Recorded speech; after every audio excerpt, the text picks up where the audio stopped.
Oops, don't need those. Hello, everyone. Mike Grabham here again today. Hey, thanks for joining us. We are live again today on this wonderful Thursday afternoon. So, hey, we have a super special guest. I'll get to him in like 30 seconds. Again, my name is Mike Grabham. I'm here to help your startup get going, move it forward on the marketing side, move it forward on the business development side. Just move your startup forward. So that's what I'm all about. If I can be of any help, please reach out to me. But today we are talking to Brendan Kane, who is a superstar when it comes to social media and is just driving traffic. So without further ado, I'd just like to welcome Brendan. First of all, just thanks for being here and spending some time with us today. And, congratulations on all the successes you've had. And, I'd love to hear just a bit about you, and let's get started. Sure. Yeah. Thanks for taking the time. So my background in digital is a bit different. I've been in the space for about 15 years, and I have pretty much touched every aspect of it because I'm of the mindset that I want to be constantly testing and learning and challenging myself. So I first started off in the entertainment industry, managing digital divisions for 2 movie studios, overseeing the theatrical campaigns of films ranging from $15 to $100 million budgets, which also allowed me to work directly with actors and producers and directors on how to further syndicate their brand online. Yeah. And then from there, I just realized through that process of working within the corporate studio system that I wasn't cut out for that type of work. Like I just was an entrepreneur at heart, and that was calling me. So I left working in the entertainment industry in that environment and started building technology platforms and licensing them back to big media companies. So I had built platforms and partnered with the likes of a Paramount, a Yahoo, Vice, MTV, Viacom. And specifically, like the MTV relationships opened up the doors to work with some of the largest celebrities on the planet. So that's where I got introduced to Taylor Swift and her team, built a technology platform for Rihanna and other notable celebrities and musicians and athletes. And then from there, I dove pretty deep into the paid media space. So I helped build one of the largest social paid optimization firms in the world, where we were optimizing social advertising spend for Fortune 100 and 500 companies. And that experience was really eye-opening for me because we would see these huge corporations and brands come to us with a piece of creative that they would invest a tremendous amount of money into, some cases hundreds of thousands or millions of dollars. And then they would say, well, we want to now take this piece of creative and invest another $1 million or $2 million into targeting a specific audience or demographic. And when you would ask them, well, how do you know that this piece of creative is going to resonate with this audience to the tune of risking all of this money? Yeah. 9 times out of 10, they didn't have the answers to support it. And sure, if you're a huge corporation, you can make those bold risks and fail a few times, but it's not a long-term strategy. And it's definitely not a strategy for the rest of us that don't have big budgets. Yeah. So I left working on that company and started building a set of testing methodologies on top of the Facebook and Instagram platform, really to be able to test content at scale and be able to understand what content formats, themes, and stories resonate with specific audiences to get them to perform a specific action. So before you go off and invest a tremendous amount of money in a specific direction, you can really test and learn and use that feedback loop to fuel both your short and long-term content strategy.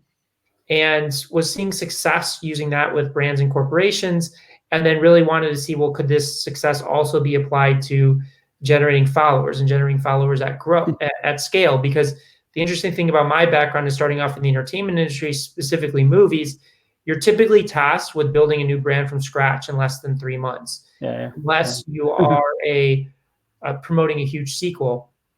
So you have to think big. Like, you're always trained to think big, because you can't go into a meeting with an idea that's going to just reach 10,000 or 100,000 or even 1 million people. So I started off testing this back with working with celebrities and athletes and journalists, and I was seeing success of generating followers through this process of rapidly iterating and testing. And from there, it seemed an idea in my head. I was like, okay, this is great for a big celebrity or a brand or a corporation, but what about people starting from scratch? I would get that question asked all the time. And again, I'm very much an experiential learner. So I'm like, okay, well, let's see what's possible. I don't like to just talk about things or read about things. I actually like to do it and learn from it. So that's where I ran the case study on myself and was able to generate 1 million followers in 100 countries in less than 30 days.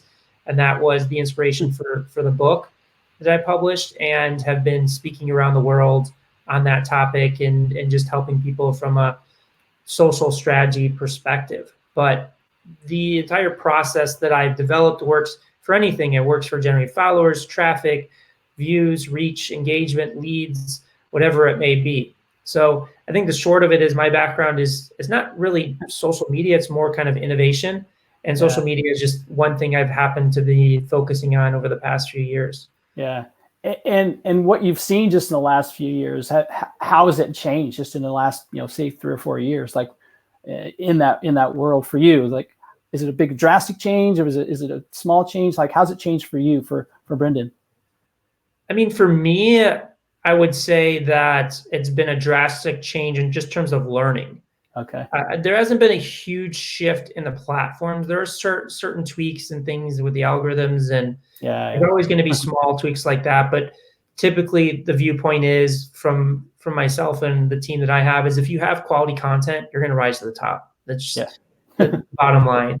Yeah. So I would say that there's been a big change just in terms of how much we learn, because we're rapidly learning and figuring out better ways of doing things. Yeah. The content piece is so critical that you've got to have something that people care about, right? I mean, obviously in the movie business, you learned that, firsthand, but in creating content, what have you learned is like, what are some, give us a couple keys that have been great for that, creating that content.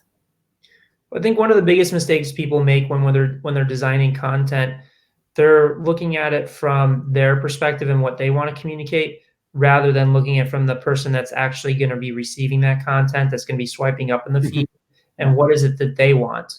Because you have to provide some type of unique value to your audience, whether that's just entertainment, whether it's information, whether it's emotional, whatever that may be. And people often get caught up in, I want somebody to follow my page, I want somebody to buy my product, I want somebody to sign up for this list. And they're designing content from that perspective, instead of just thinking about what the audience really wants and what's going to spark inspiration or motivation for them to take a specific action. So I would say that that's one element. And then also, people always ask me, well, where do you start? Because people are typically lost. Like, should I create video? Should I create photo? What type of video should I create? And when I'm working with people in a strategy session, I typically start with the competitive analysis, like, who are the accounts that are reaching your audience? And when I have them do that exercise, we typically do like 5 to 25 accounts.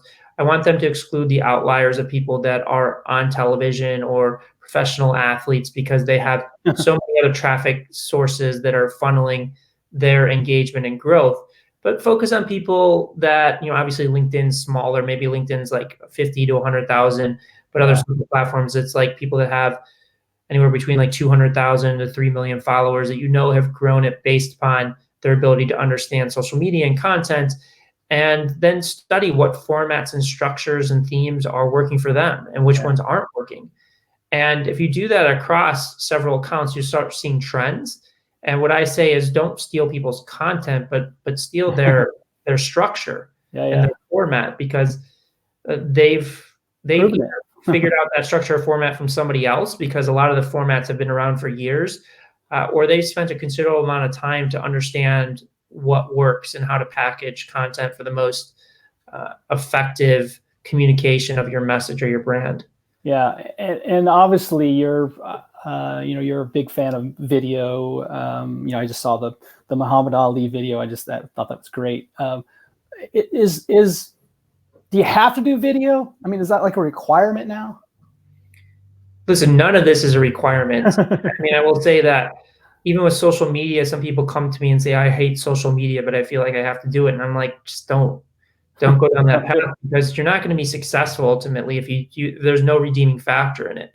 Yeah. So with video, video is tough to pull off. It's tough to be successful with, but it's the most powerful medium if you can do it.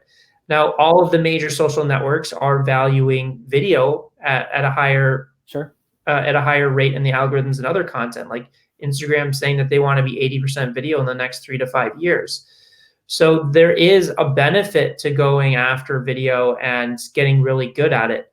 Now, it's much easier to create a high quality image post or an image post that engages people than a video, because with an image, you look at it in the first second or two and you determine whether you like it or not. Yeah. With a video, you've got so many different variables that are at play. You've got the first 3 seconds, you've got the captions, you've got title cards, you've got the pacing, you've got all of these different elements that have to come together to create a video that's going to retain that audience and keep them engaged. Yeah. Yeah. It's so much harder, right? There's all the other variables. And what do you see, again, just because you have such a good viewpoint of many different channels, like what are you seeing things that are really kind of moving the needle when it comes to just a simple post, like no video, just a post? Are you seeing something that's actually, like, I see these long story formats where they're actually telling a story even before the image. What's kind of working, at least you've seen work for you or for your clients? Yeah. So first off, it depends on the content, and it depends on the personality and the brand. That's one thing that we learned early on, is going back to that competitive analysis, is you could study formats that work for other people, but may not work for you because of the personality difference. Like there's one viral video creator that I can think of that has been helping other people create content within his format, but it doesn't always translate because it's a very different personality type. Sure. So a lot of this stuff comes really down to the brand that you're building, the way that you want to express yourself. Now, again, our focus is really heavily on video, and that's where we're seeing a big opportunity. And we've got a strong team that we've built that really understands how to structure content and structure video for performance. They come from a company that was doing about 3.5 billion views a month. Wow. And really what we focus on is effective communication design of that content. I mean, that's really where success comes from.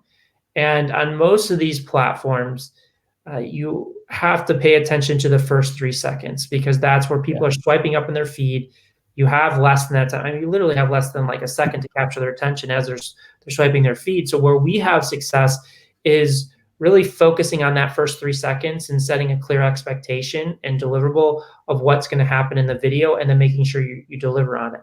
Yeah. So that's where you see people using these meme cards on the top of videos, these burned in headlines and captions on the bottom. One of the reasons is that with Facebook and Instagram, I think it's with LinkedIn as well, but as you're scrolling up the feed, the videos are with the sound off. They're not autoplaying. So exactly. I don't know what the exact percentage is, but at one point it was like 70% of people are watching video with the sound off for those first 3 seconds. Yeah. So you have to find a way to capture their attention as they're scrolling up in the feed to get them to stop and click the sound on so that they can dive in and watch more of that video. So that's one thing. And then also really understanding the algorithms. People talk about algorithms and they get really mad at them and they're unfair. But they're there for a purpose. These platforms have so much content and so much scale that they need to figure out what content that they're going to deliver when you open that app. Yeah. Like their entire job is, whenever you open the app of LinkedIn, Facebook, Instagram, or even YouTube, their whole business is, how do I give this person the best content experience possible so they stay on the app longer? Yeah. And that's the whole purpose of the algorithms, is if you open that app and it was poor content or content that bored you, then you're going to close the app. And if that happens a few more times, you're going to stop opening that app at the frequency that you're doing it today. And then over time, you'll just stop using it altogether. Yeah. So the algorithms are really designed to push the best performing content to the top. So really just studying and understand that first and foremost, so you don't get frustrated and mad at it. Understand it so you can start designing content for the algorithm so they give you more reach and you can reach more of that core audience that you're building. Yeah, so what I'm really hearing is, you've got to test and test and retest and test. I mean, because what works for Brendan may not work for Mike, and vice versa. So it's just how it works. So I mean, that's part of the game, is being able to test all these different options, and there's a myriad of them, especially when you incorporate video and just single imagery. Where do you see like again, from your viewpoint, where do you see this going? Like, say 2 years from now, what do you think is something that we should all at least have our eyes on? We may not be doing it like deeply, but what things should we kind of have our head around a little bit to see? Because you've got an awesome viewpoint. What do you think is going to happen, say 12 months or 2 years from now? I think like in the next 2 years, there's just going to be more weight put on video. When you talk about LinkedIn, their video platforms Sure. very early. So there's still a lot of opportunity there. Like Instagram, as I mentioned before, they are focusing on how do we get more video on the platform. Facebook and Instagram, which is the same company at this point, they're in a battle to try and compete against YouTube. So every single platform is focused on how do we increase the level of time people spend on that network. So that's where you see Facebook creating Facebook Watch, Instagram creating IGTV, and even LinkedIn creating live products and video content, because they want to push up the amount of time that people are engaging on their content. YouTube is already one. They're at the top of that. Yeah. Outside of podcasts, which is a very powerful medium, it doesn't have close to the scale that YouTube does.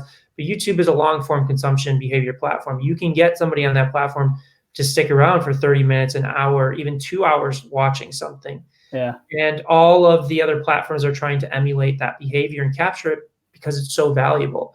So that's where I see the 2-year window. Like if you want to look out farther than that, like I'm not the best at kind of seeing like what is it going to be 10 years from now, which I think there's very few people on the planet that can do that. Yeah. But one thing that you can do, and the one thing that dictates where the future of all this goes, is the hardware. So look at mobile devices. Where are mobile devices going? How are they shifting? Because that is going to shift how all of the platforms built within that, all of the apps, how LinkedIn, how Facebook, how Instagram, how YouTube is going to transform, or a new startup is going to come up and overtake them. It's really dictated based upon the device that you carry with you every single day and how that technology is transforming. Yeah, so it's the old Google glasses and things like that could be your capturing mechanism, right? That absolutely. You just don't know what's down that road. But I think that is a great advice, is to watch advice is to watch the devices where they're going, because that's how we capture it, right? I mean, we don't carry cameras anymore. We carry phones. Yeah, 100%. Right.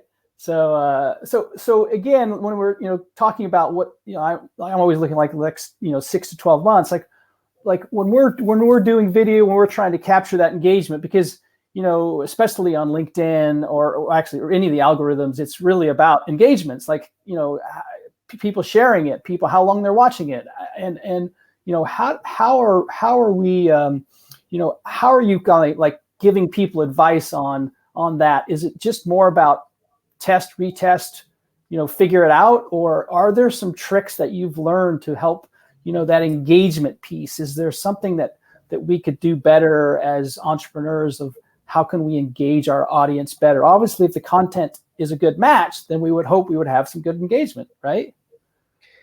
Well, there's a few things, and we've already talked about them, but I'll just reiterate it, is that first and foremost, you gotta do a competitive analysis and see what other people are doing and learn. Like this, you gotta treat this like you're in university, and you just learn as much as possible from the people that are being successful and really studying that. Secondarily, once you are producing content and putting it out there, you need to learn from the content that you're putting out there. Some people will just keep posting content endlessly and won't take away. Even if it's successful, you need to learn, well, why was this successful? Because if something's not successful, try and learn from that. Now, I will say that I think the key areas of focus that we do, especially with video, is really understanding that first 3 seconds. Is you need to find a way to stand out amongst the noise, because people are just swiping up. They just keep going through those feeds. And if you cannot capture them within those first 3 seconds, people are going to keep swiping up. The algorithms are going to see that. And if you continuously put out content that people are just swiping past and not engaging with, your reach is just going to be completely diminished. So I would say first, start with those first 3 seconds, or even an image or an article, is understand that people are swiping up and what is it going to make them stop and spend more time with it. Some people get confused and they'll think, okay, with a meme card, I'll put a statement like think positive above a video. Yeah. We've already heard that. So if I see that, I'm just going to keep swiping because I already know that. But if you spin it in a different way, then people, like, for example, and this is probably going to be a bad example, but you take that think positive, but you flip it on its head, and where you could say thinking positive may get you in trouble. Yeah. And then it's like, well, it's flipping on its head. So, okay, why is it going to get me in trouble? I haven't heard that before. Yes. And I'm going to read further, or I'm going to watch further. It's not to say that you can't tie it back into that thinking positive is the best approach. Like you obviously don't want to do clickbait or mislead people, but it does give you flexibility in how to talk about different perspectives and point of views. Yeah. So that's where a lot of the focus we have is what is something that is really going to hook people in for that first 3 seconds, so you can earn the right for 10 more seconds, and then 10 more seconds, 30, and then 60, and then beyond. Yeah. And Brendan, what is let's assume that we get them past 3 seconds. What for your team, what is a good number? Like, what's an average view? Is it 15 seconds? If you get to 15 seconds, you feel like you've been successful? Is it 18 seconds? Where's that number for your team? Like, hey, if we get to what is that number for you guys to say we're successful if we get this much view time? It depends on the platform. I mean, Facebook and Instagram are our biggest focus. Sure. If you get somebody in there for 20 or 30 seconds on average, you're doing pretty well. Yeah. That's good. Like YouTube, you've got to be pushing it up into the minutes. That's what they need to see. LinkedIn, I couldn't tell you. The level of data that we get is not as it's not detailed as Instagram and Facebook, but I would assume it's pretty similar because we've seen a correlation of performance. If something works well on Facebook or Instagram, it typically translates to LinkedIn for video. Yeah. So if you're at 20 seconds, you should feel good about yourself.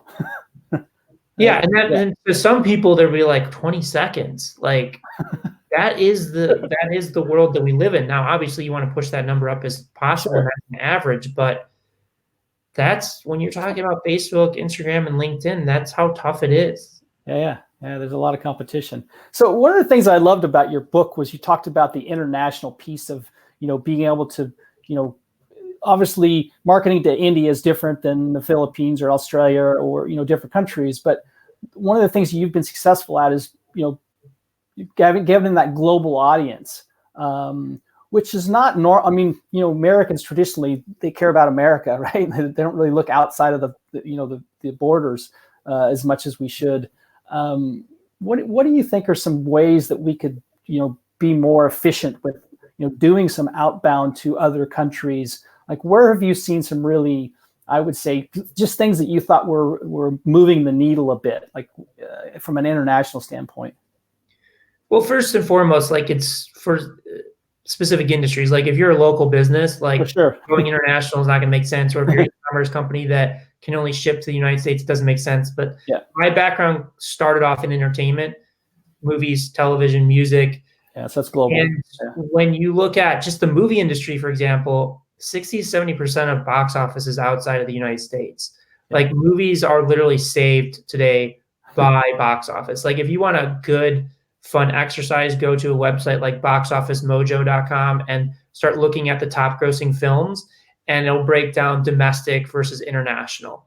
And it's just remarkable to see that. So that's where I see a huge opportunity. And if you look at the smartest people in the world, they're focusing on those emerging markets and opportunities. So Facebook, their largest country on Facebook, and I believe it's Instagram as well, is India.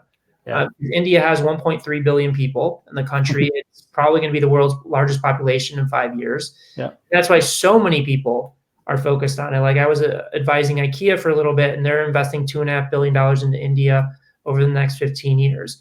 That's where companies like a Coke, a Pepsi, a Nike, a Facebook that have saturation, or even a Google that have saturation in US, UK, Canada, will go and focus on those new emerging markets. That's why you see these crazy stories about Google putting hot air balloons into the air, is because I think it's over 3 billion people today are still not connected to the internet.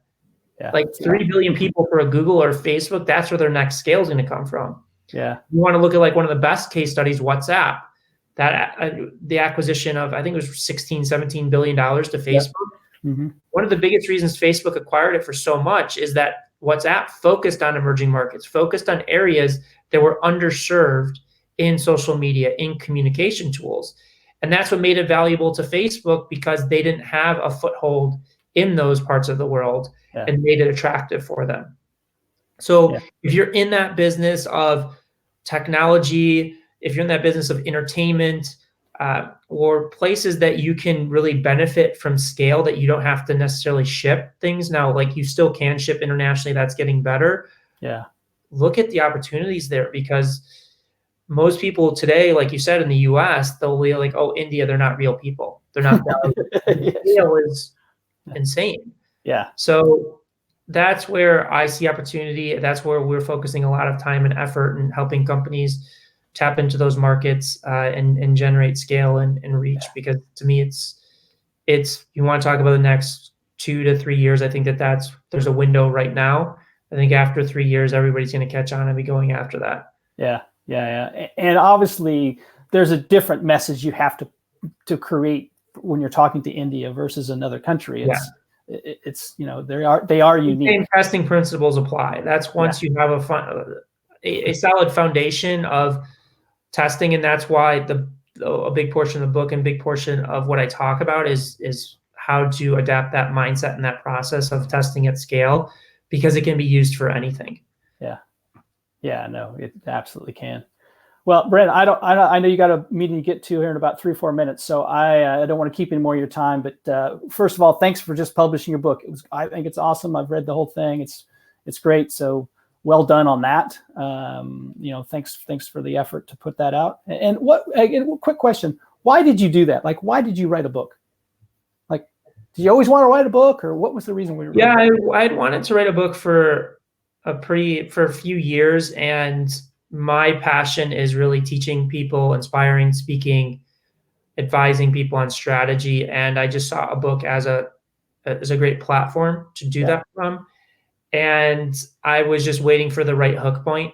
And I knew I could do this before I did it, because I had done so many different experiments with celebrity clients and other people. It wasn't a matter of if, it was a matter of why. And I just had a conversation with a prominent literary agent, and I was like, listen, if I do this and this would be the hook point, would you sign me as a client? Can we get a publishing deal? And he's like, yes. And I also knew from that platform of getting a publishing deal in a book, it would lead to press opportunities of being on television, print, podcasts, and then also getting on larger stages for speaking opportunities. Yeah. And has it exceeded your expectations? Or met your expectations? Honestly, I don't even think about it in those terms, because I had to learn all of this from scratch. Like, publishers really don't do anything from a marketing perspective. So I had to learn it all from scratch. And I would say that I have a very difficult time looking at perspective of kind of what's been accomplished. It's something I'm working on. But I don't know what the expectations I had. I mean, it's that all of this brand building takes a lot longer than you ever anticipate. Yeah. And now we're just seeing the fruits of it, and it's starting to take off. But once you're in it, you just keep doing it every day and just keep pushing to grow it. Yeah. Just keep getting up and keep repeating, right? Yeah. Well, like I said, I know you got to go. So again, thank you for being here. I appreciate it. If there's anything I can do for you, let me know. I'm happy to help in any way, shape, or form. And congratulations on the book, and keep killing it, man. So for sure, I appreciate it. Okay, cool. Take care. All right, thanks. Have an amazing day. Bye. Bye.